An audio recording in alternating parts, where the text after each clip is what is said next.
সকলোকে স্বাগতম জনাইছোঁ মোৰ অন্য এটি ভিডিঅ'লৈ আৰু আজি মই যাবলৈ ওলাইছোঁ এটা বিশিষ্ট কাম হাতত লৈ মোৰ অন্যতম চিত্ৰলেখা এজনীৰ ঘৰলৈ আৰু আহিয়ে মই লক্ষ্য কৰিবলৈ পাওঁ যে চিত্ৰলেখাগৰাকী এটা বিশেষ কামত ব্যস্ত সুস্থ সবল হ'বৰ বাবে আমি গ্ৰহণ কৰিছোঁ চাহ আৰু এইফালে কৰি আছে ভাতৰ যা যোগাৰ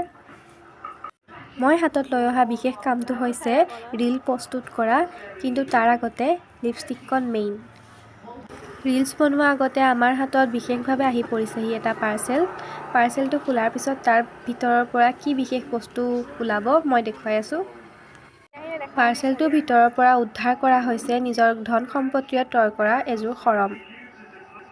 বৰ্তমান আমি দুয়ো ব্যস্ত আমাৰ নিজৰ প্ৰধান কামটোত সকলো কাৰ্য সম্পূৰ্ণ কৰাৰ পিছত আমি আগবাঢ়ি আহিছোঁ ভাতৰ ওচৰলৈ